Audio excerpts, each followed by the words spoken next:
Lumampas tayo ulit. Mukhang yung palusong na yan. Ali, ito sir, kaya dito namin kayo pinastop. Para makita niyo po Ito yung New yung Zealand view. Grabe! In Tapos love po pag kami sa dyan. kabila, ito mga bundok naman na may mga puno. Lalo dito sa gitna sir, pag napunta tayo. Super ganda. Ako ng video sa labas eh. Maganda rin po Sayang sa nga loob. sir, kung kanina maaga-aga, maulap pa dito, malamig. sobrang lamig. Hindi pwedeng hindi ka mag-jacket dito sir pag matulog ka ng gabi. Dahil pag sa morning sobrang lamig. So nag-a-accept kayo ng guests dito? For fishing. Mga walk-in sir. Walk-in. Kaya po Ito para nagpatayo sa kami kanila ng ito mga cottages. cottages pag Para meron may kami easy mga walk-in. bisita. Tapos Fishing sila dyan. if they want to cook the food na the fish na makukuha Pwede rin. nila, meron pong service kitchen. Ito sir, ang view. Pag nandito ako sa gitna. Grabe, pamatay talaga yung view. Sobra. 360. Ganda yan sir kasi bundok. Kaya malamig. Pero day tour lang. Yes po. Walang overnight. Pero we can accommodate camping style. Camping sir. Camping. Yan. Dito po. Nung mga nakaraan kasi sir, medyo maulan. Kaya nung nag-harvest kami, hindi namin na diretso ng preparation kasi dire-diretsong ulan. Oh. So may mga natiras pa siya. Ngayon diretso na simot. Ano yung isda? Tilapia sir. Tilapia. Gusto mo bang matuto ng agribusiness, crops, livestock and poultry, aquaculture, at ma-inspire sa mga success stories? Agribusiness, how it works! As a YouTube channel, Agribusiness features entrepreneurs, farmers, organizations, OFWs, investors. However, beyond our usual content and official endorsements, Agribusiness does not engage in other business dealings with them. While our viewers and featured individuals and entities may choose to pursue business deals with each other on their own, we encourage them to be cautious in doing so.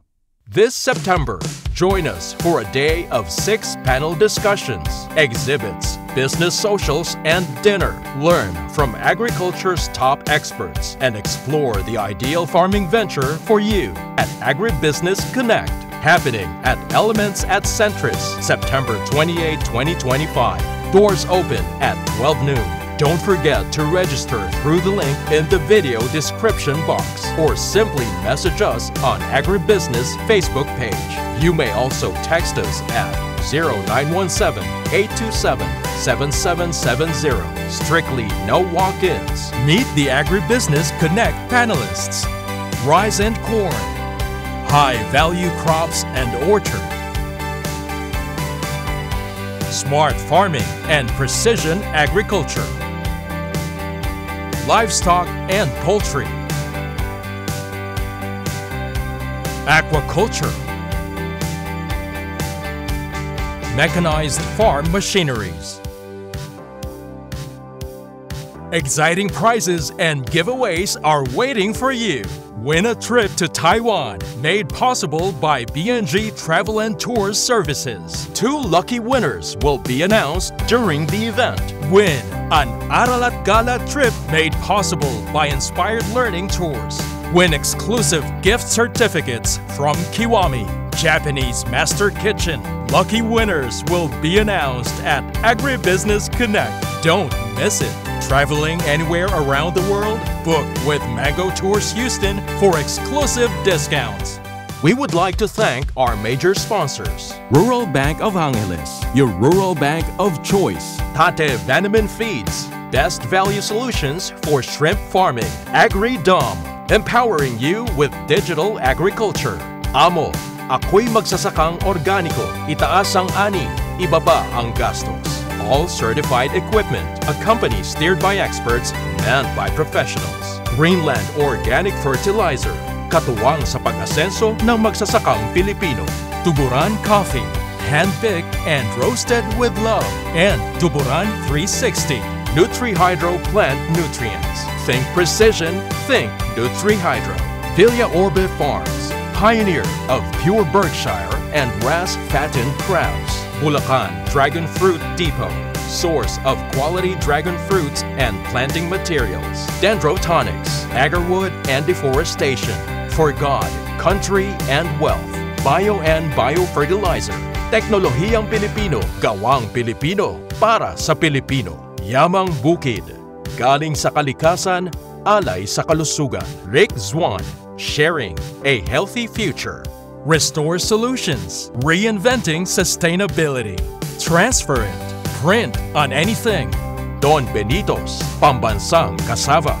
We would also like to thank Sugarcane and Beyond, RSL Fish Crackers, Innovative Agro Industry, Rumsol, Boa Machines, Turbulent Greenhouse, Crispy King, Asil Laboratories, Don Ricardo's Lechon House, Bank of Makati, Goodell Chocolate, Card MRI.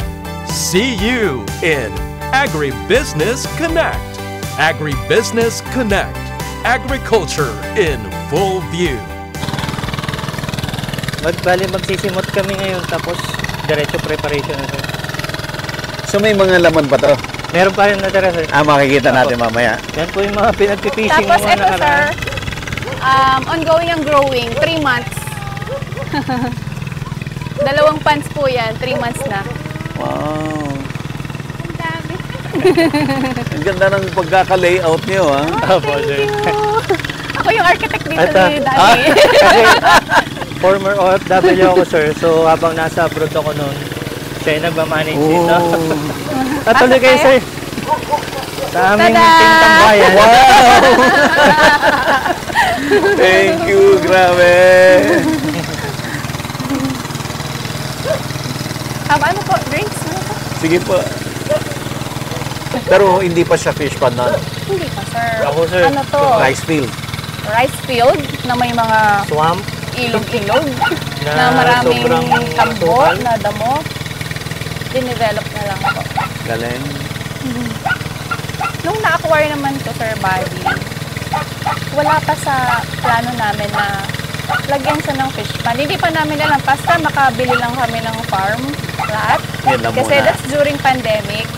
Post-pandemic, di ba po yung mga tao from city, they're going to provinces na. Di ba po? So yun naisip namin na mag-acquire na rin kami ng farm namin. Ayun, tapos nabanggit lang po sa amin nung may-ari na napagbilhan namin na maganda daw lagyan ko ng fish pond or itikan. Kasi po, Kasi may water. may water source. May sibol yan, sir. Hindi siya natutuyo. That's because of the river sa kabila. Mayroong ilog po dyan. So yun, we tried one lang muna. Tapos, ginamay namin ng ginamay. Parang backyard lang muna. Tapos hindi naman namin kayang ubusin yung harvest. So, eksakto, umuwi ang hubby. Nag-harvest kami. At bakit hindi natin ibenta? Ibenta. Naghanap ko pa ng sir, ng pwedeng mamili. So, Saan ka doon na galing, Sir nag-start. Paulo? Dubai sir. Dubai. Ano ka doon? Bali, before, pasok ako doon sa cybersecurity engineer. Bali, may project kasi yung government doon, sir. Tapos, kinuha ko as cybersecurity consultant sa Expo, Dubai. Dubai Expo. Oh. Bali, world event siya before. So, as cybersecurity doon, ako na-assign. Kasi ikaw, Ma'am Shai, anong Ako, sir, profession mo? matagal akong office girl. So, I was working Manila? with Mapua University. Okay. Actually, parehas kami, sir, sa Mapua. Mapua. Sa Mapua kami nag-meet eh. Sa main? Bali, Yes, sa main, sa Intramuros. Oh, I see. So, I was part of the international office ni Mapua. So, siya po yung department na naglilink with university, with international universities. Mapua with international universities for international exposure ng estudyante. Kasi po, kasama sa curriculum ni Mapua yung SGE, what we call Student Global Experience. So, lahat sila kailangan ma-expose internationally. So, luckily, kasama po ako sa mga pinapadala sa ibang bansa for business trips. Tapos na-enjoy ko naman po. Kaya ano na kayo? Retired? Ano Ako talagang Nag-full- tinanggap ko na sa sarili ko na ano na eh. Nag-full-time na. Nag-full-time na ako dito. Si Habi, kapag gusto niya pang bumalik sa work, okay lang. Consultant, sir. Pag ano. Opo. Pero pwede anytime bumalik. Ganun. Mag-accept ng ibang projects. Sa ngayon, naka-full-time muna kami. Sa ngayon, parehas. dito muna, sir. Kasi this would be our retirement place na rin. Hindi na tayo Nakaka-enjoy, sir. bumabata. Kahit dito lang ako maghapon, parang kulang pa yung... Sa ano. Hindi super laki, pero sobrang parang nakaplano. Yes. Maximize, Ay, ang ganda ng nakaka-proud layout. naman. Kasi lahat po ito pinropose ko kay Habi, Daddy, ganito gawin natin. So ako nagsusukat niyan, sir. Habang nandyan yung bako, ako yung nagsusukat na hanggang dito lang yan. Lapadan natin yung pilapil para nakaka-in and out ang mga sasakyan. Yan, madaanan yung sasakyan, lahat ng Opo, pilapil. lahat yan.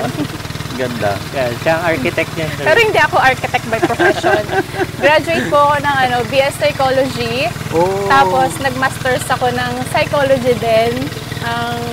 Ang specialization ko is educational setting. Hindi ka magdo-doctorate. Soon. Sabi ko nga, sir, dapat gusto ni diretso na Javi.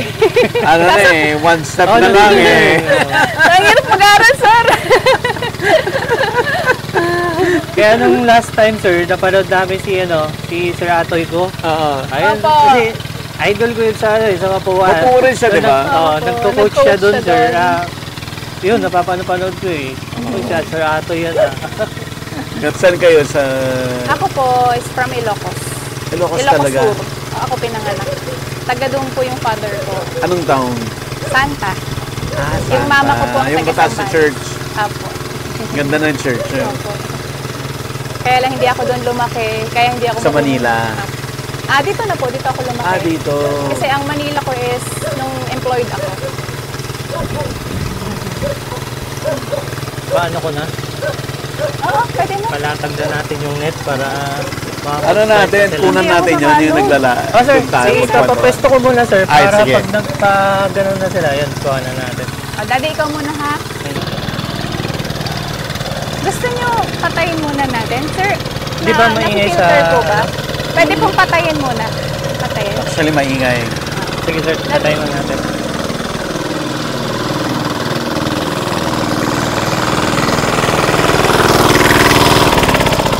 Yun. Yung isa pa. Kahapon namin to, sir, sinimulan mag-out ng Baga. tubig. Kasi hindi po niya kaya ng sa araw. Dahil malalim. Nasa yan, sir, 2 meters ang lalim.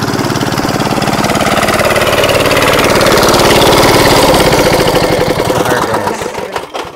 So, ito pong tawag namin ay nagsisimot na lang kami. Ay. Normally, kapag simot, pang sarili na lang, i-stack Pang-sarili. na lang. Kumita na. Sakto lang, sir.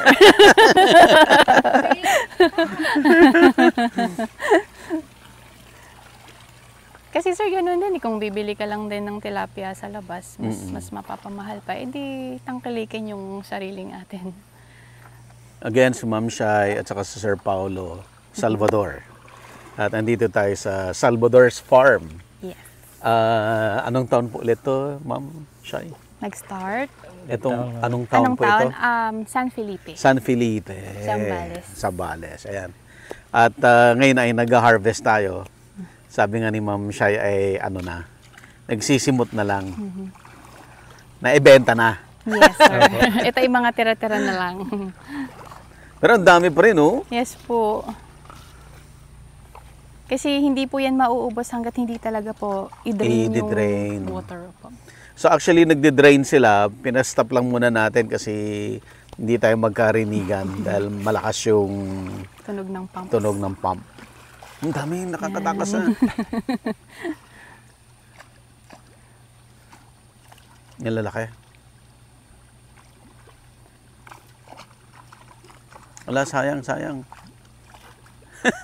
Uulitin pa nila yan, sir. Mamaya. Isa pa ulit mamaya. Balit pag yan, sir, pag na bumaba ang tubig, pupulutin naman sila. Hindi na Oo, ininit. pulutin na lang. Tapos, to make sure po na wala talagang tirang isda dyan. Isda. Kasi sir, kapag naglagay ng panibagong batch ng stocks or fingerlings, kailangan walang ano yan, kahit na anong fish. So, ang ginagawa is pinapakuryente pa namin yan, sir. Kinukuryente pa siya. Hahanapin lahat. Yes po. Nakatago. Kasi sometimes, merong mga wild fish like hito Dalag. or dalag na nakakapasok, hindi maiwasan, lalo na during rainy season.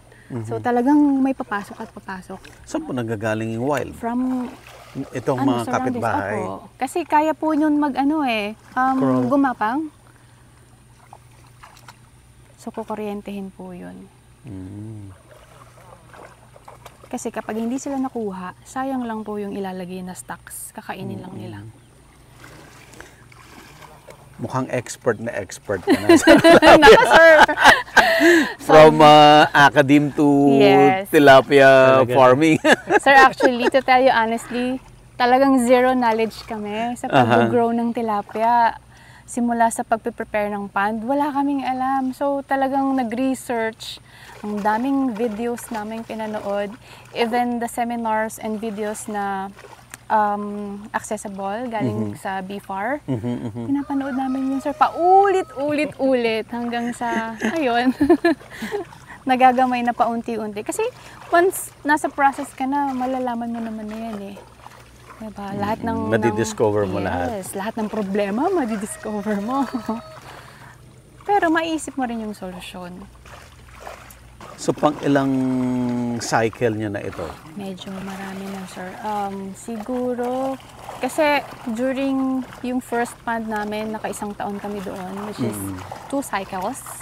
Tapos, from there, nag-expand kami, nagdagdag ng 3 ponds. Ito na yan, kaya naging 4. Naka 3 cycles na tayo. Mahigit. Pang 4 na yata ito. Pang 4 cycle na po ito, sir. Ang dami pa rin, no? Na lahat po ay gumagana. Dami pa. Sabay-sabay ang stocking ninyo. Before, sabay-sabay nung una. Nung pinagana po namin tong 4, as in sabay-sabay. Kaya lang, nauubusan kami ng supply sa mga resellers namin. Kaya naisip namin na i-program i-program po. So 2 muna, tapos kasunod yung 2. Para hindi po masyadong malayo yung haba kasi ng waiting waiting period. time. Kasi sir, ang growing ng tilapia Ilang last months? 4 to 5 months eh. Mabilis na po ang 4 months. Tapos yun nga po, nag-engage kami sa biofloc technology. Ito yes po. Ito yung Para pang-expansion. madagdagan. Yes po. Yan na lang yung kayang gawin for expansion eh. Kasi maliit lang yung nire-require niya na space. Pero ang stocking rate niya, Mas mataas. mataas to. Yes. No, sir. Malayo, sir. So high density. yes. Dito, hindi pwedeng mag-high Hindi density pwede, sa sir. pond. Hindi po. Ang standard is nasa 5 to 7 per square meter. Pero Dito sa kami pond? po, yes po, sa pond. Pero kami, dinadagdagan namin siya up to 9 pieces per square meter. Kasi meron naman kaming continuous water. Nakita niyo naman, sir, yung yes. source namin. And then, we use aerator din, submersible na mga aerators if needed. Chine-check po namin yung dissolved oxygen yan. Ang dami pa rin, no? May mga anak na. May May mga baby anak na. Opo. Kasi Ganyan ang ang tilapia, tilapia, sir, no? kapag nag 5 months, 6 months, talagang mga anak na yan. Kaya dapat na-harvest na po sila. Active na yung reproductive Yes. system nila. Bumabalik na.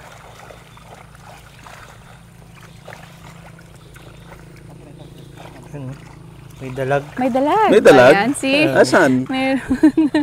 Hindi talaga po maiwasan yun eh. Agis ba dito, Darren? Small. So, small lang. Dapat malaki. Alam ko, may nakikita pa nga ako dyan malaki. Ano siya, hito. Ang lalaki? Organic siya. Hindi po. We use feeds. Pure. Feeds. Pure feeds. Anong feeds nyo? Tate. Tate. I know. Sponsor. Malakas po kami Ever since, buha. tatay po talaga Napo. gamit. Tate. Naka-direct na kami sa distributor dito sa Zambales. So weekly po ang order Deliver. namin. Yes po. Kasi ayaw po Ito? namin mag-stock ng Tama. marami. Tama. Kailangan, Pilihan muna nung Kung as pwede needed nating lang. ihaw bago ilagay doon. Para laging bago. correct po. Kasi di ba sir, habang tumatagal, na nagde-deteriorate din yes, yung quality. ano, quality niya. Of course, lapag mo muna. Pipili na tayo ng pang-ihaw. Kuhanan lang ni MJ ng ano natin, pang Wow, ihaw. pipili na Piliin mo na yung malalaki. Lalaki? Wala nang mas fresh pa dito. Yes. Tsaka sir, ano, alam nyo kung saan galing, kung paano inalagaan.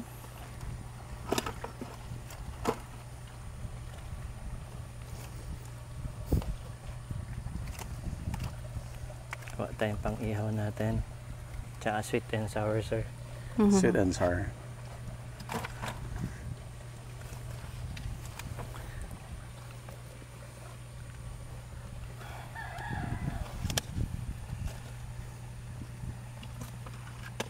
Everyday, punta kayo dito sa farm. Yes po. Ano oras Dito, kayo? sir, dito na kami natutulog madalas. Meron Dito kaming sa farm? small na room dyan. Kasi ang sarap po dito sa gabi, at saka sa morning. Yun yung gusto naming habulin eh. Early in the morning. Opo. Hindi mo na kailangan mag-aircon kasi ang lamig. Saan nila dadalhin? Ito po. Bali, I-wash. ginawa muna namin holding tank tong tank 1. Ito po yung tank 1. So maraming laman yan? Hindi sir, ito pa lang. Ah, okay. Pag nag-harvest kami sir, ginagamit namin siya. Pang ano? O Holding. talagang Holding tank. iaano na namin siya for delivery ng 3 days, 5 days, ganun. Diyan na namin Kinakondisyon. kinukuha. Kasi before, nung wala pa yan, araw-araw kami sir. Na ganyan? Oo, ang Matrabaho? hirap. Tsaka ang aga, sobrang aga. 2 a.m. ang call time namin, sir. So naisip namin, gamitin muna natin yan. Mas maganda. Kasi kahit less tao na rin. Oo. Sa Sa kung ano salok yung lang. order, yan lang yung... Oh, sir. Po, Madali. salok na. Andun na. Kahit late na rin magising kasi 5 o'clock dapat nasa palengke Out na. na. So Mga kahit 4 taga-palengke o'clock ang kami ano niya, ang bumangon, customer niya. Yes po. salok lang. Yun na. Pero the tank 2, 3, and 4, may laman po yan. Ito yung ano Apo, na, growing na po yan. growing.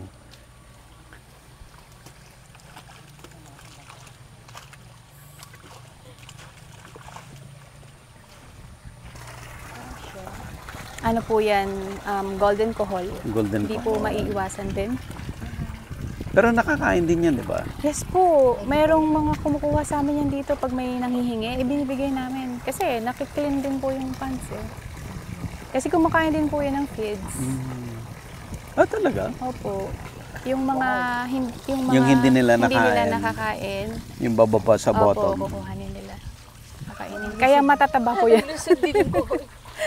Ginagawa po nilang gata, sisig, Mm, sarap yung adobo. gata. Mayroon lang po silang part na inaalis doon sa kohol, yung laman. Ang dami pa palang laman, Darren. Ang dami pa. Ha? Oh, Meron pa po yan kasi uulit pa sila.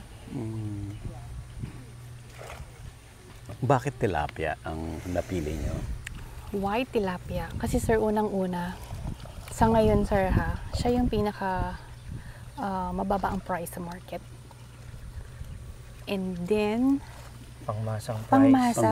Pangmasa. Kasi sir, everyday kang pupunta ng market, mayroong tilapia eh. Kahit 10 yung pwesto ng nag-iisda, lahat Sila may tilapia. tilapia. Opo, kahit pupunta ka sa ibang bayan, ganun din. Diba sir? Tapos kapag rainy season, diba po, kukunti ang huli ng isdang dagat. Mm-mm. So, maganda po In siya. demand yung yes, ano. in demand po siya. At maganda ang presyo. Nagtataka nga kami ni Habi, hindi nagsasawa yung mga tao sa tilapia. Talagang everyday.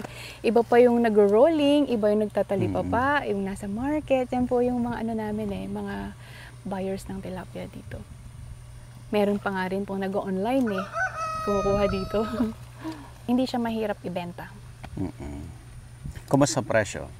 Ang price dito nasa 150, 160 sa market. Sa market? Opo, Sa inyo? market. Sa Sa wholesale? amin, ang farm gate namin is naglalaro sa 120 to 130 per kilo. Maganda. Maganda, di ba? Maganda Oh, po ang sir. price, di ba po? Ganda. Compared to other places po. Kasi sa iba, 100. Ganun. Kasi sir, ganun yung presyo because wala kaming ahente. Wala kaming tao in between. Kasi isa sa mga objective ng negosyo is para mas maganda ang kita ng mga small na resellers. Kasi sir, kapag merong middleman, tumataas yung presyo. Tapos kami din, at the same time, mas maganda yung presyo na maibibigay namin doon sa hindi mas mababa. Kasi kapag may ahente, mas mababa eh. Kasi ipapasa niya pa yon sa resellers. So, win-win po. Ganon yung... So, kayo naghanap ng buyers? Sir. Opo. Pinuntahan niyo sila? Sobrang Grabe. challenging. Kumusta yung Challenging. experience sa'yo nung start? I remember the first time po, maliit pa yung sasakyan namin, ginamit namin pang kotse. Nangamoy na yung kotse mo? Naghanap kami ng buyer, sir. Halos ibigay ni Habi na, sige, sa'yo na yan, para lang matry mo, para sa susunod na harvest kukuha ka sa amin. Sir, kasi Ganon. yung nakita naming buyer naman nun is, nagro-rolling talaga siya. Okay. Saka siya yung nagbabagsak sa mga talipapa. Talipapa. Siya agad yun na-encounter namin. So, kailangan quality yung pagkakita niya pa lang sa isda namin nung una. Disappointed. Namuti. Kasi hindi namin alam kung paano i-handle pag nag-harvest ka na, dapat ganito, ganyan. Wala, kasi kami, pag ahon sa tubig, diretso na namin sa kanila, hindi namin alam na meron pa pala dapat ilalagay para hindi siya mamuti habang binibenta. So, lahat yon naging lesson sa amin, lahat ng pinagdaanan namin. Maputi ito, sir, sabi sa akin. Hindi ito mabibenta. Mabibenta. Ang dami kong dala, sir. Isang banyera sa kanya. First harvest yun. Sir, first harvest. Excited ka? Excited po kami. Tuwang-tuwa na kami kahit hindi pa po ganyang kalalaki yun. Medyo parang pituhan pa yun per kilo. Sige, sir, sa'yo na lang to. Kinuha niya. Sir, kinuha niya. Hindi namin alam paano i-dispose. Pero po, naturuan niya kami kung paano. Ma'am, ganito, timplahan niyo po yung tubig ninyo ng ganito para po masustain nyo yung kulay. Tapos kailangan po, pag nagbenta kayo, buhay na buhay pa yan para bibilhin. Ayun, nag-research na naman kami, sir, kung paano namin gagawin yun. Kumusta naging suki niya siya?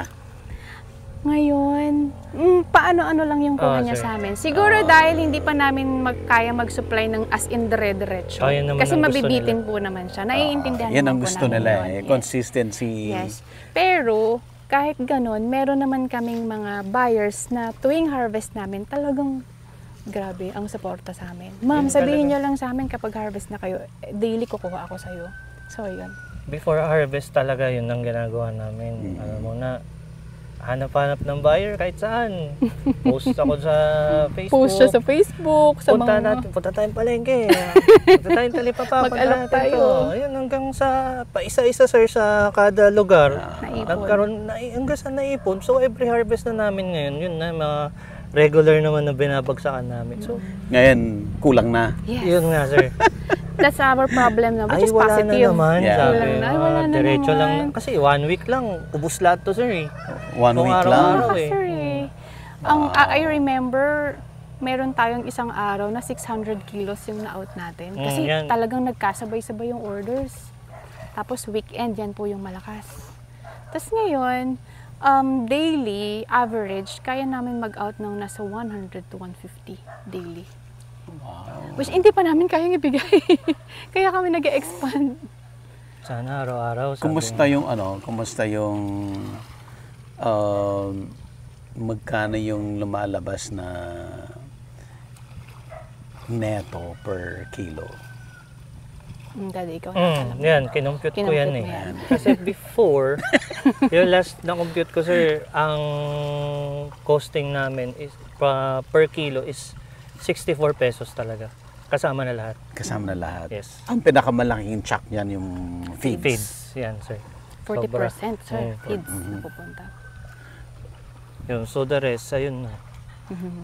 Since nagtataas din naman ng price, so Hindi na unti-unti. siya bumababa. Pero mga 2 years na yata.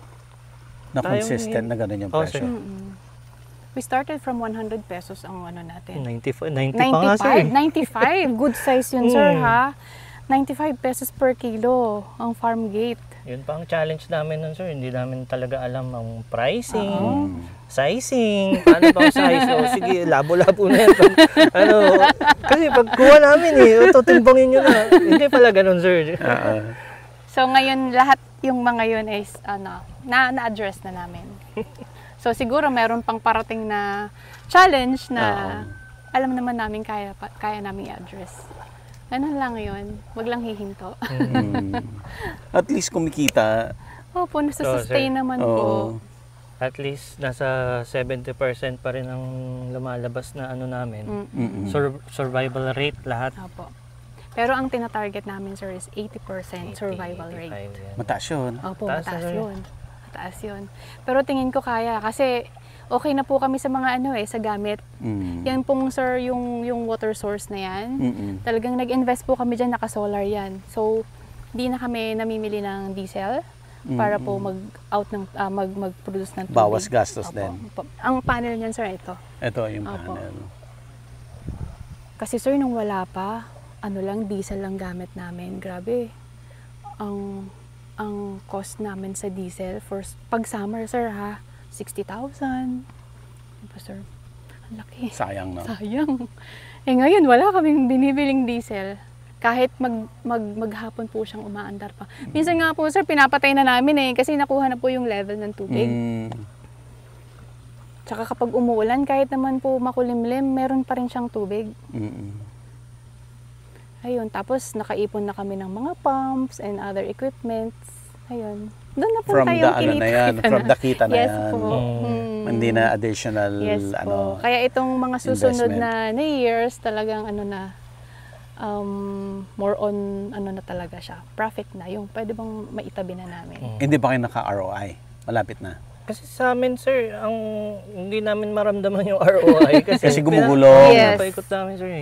Yeah. Siguro mga 5 years mararamdaman din natin. Nakikita naman namin kung saan napupunta. So, the mere fact na hindi ka naglalabas ng additional capitalization, tapos nakapag-expand ka, ganun naman talaga ang Tsaka goal business. namin yearly, meron kaming maipatayo na bagong project. Kasi binibisita rin kami, sir, dito ng ng officer from Provincial Office of Agriculture. Twice na kaming nabisita. So, pangalawang taon niya nang nagpunta dito. Natutuwa naman siya kasi nag-i-improve tuwing pupunta siya dito. May support naman. Sa ngayon, wala pa. sir, puro data lang kinuha sa amin. Data. Dapat iniritan mo. Exchange tayo. Data. Binulong ko nga sa kanya, sir. Wala bang ayuda?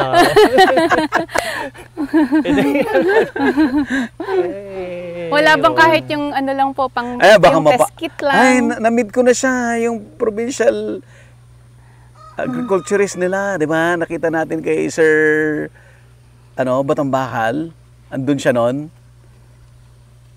Ayun. Sabi ko nga, sir, kahit yung mga test kit lang ng pang-ammonia, Ayan, sir. pang pH. Kasi mold din yun, sir, 1.7 din po yung isang nun. Susunod na yan. Oo nga po. Susunod na yan. Susunod na yan. Ganyan naman pag nakita nila na may improvement. Apo. So support sila. Kasi actually, isa pa sa mga objective nitong nung tinayo naman po namin tong negosyo, at first, syempre, hindi po ako magkakaila na magiging source siya ng income. Diba po? Additional income. Kasi na OFW pa si Habi nun. Pero, as we go along, parang, sige, mag-improve pa tayo para marami tayong matulungan. Kasi sir, sa area, ang daming kailangan ng trabaho. Lalo na po dito. So, normally, mga dito, mga tao dito, magsasaka, mangingisda. Kapag panahon ng bagyo, so wala pong pagkakakitaan. So kahit yung sa simpleng upahan mo sila during harvest, malaking bagay na yun sa kanila, sir. Kasi pinapauwian namin sila ng tilapia, may pang-ulam na sila, and then yung upa nilang pera. Ayun, tapos tuwing meron pong ipapagawa dito na project, sila din yung tinatawag namin. Ilan po yung worker sa ngayon? Sa ngayon, nung nakaraan, meron kaming 2 full-time. Nag-resign lang yung isa. ngayon, isang tao namin, pero every time na merong major activity sa farm, On-call. may on-call. Marami Like, tayong ayan, on-call, sir. mga on-call po yan. Tapos during harvest, 8 kaming gumagawa. I think mas mas practical yung Yes po. on-call. Kasi not everyday naman ang daming ginagawa eh. So busy lang yan during pond preparation like that po. Tapos during harvest, yan lang ang busy. Kailangan ng tao. Kumusta? Kasi may malaking magandang river dyan. Tapos pagitan lang kayo ng kalsada. Kumusta hindi kayo binabaha? Hindi po. Nung wala pa po yung dike na yan, binaba. Pero kasi nung dumating kami dito, existing na Andyan siya. na. Yes po. Ang hindi na lang existing is yung cemented road. So, kailan lang po nagawa yan? This year lang din yata nagawa yung road na yan. Papunta po doon. Mayroon pa pong community dyan. May sitio Sagpat pa dyan. Maraming tao. Malayo pa. Marami sir. pong tao Sa dyan. bundok. Hanggang paanan ng bundok. So, yun. Agribusiness merch is now available on Shopee and Lazada. Agribusiness, how it works. Instruct, inspire, succeed.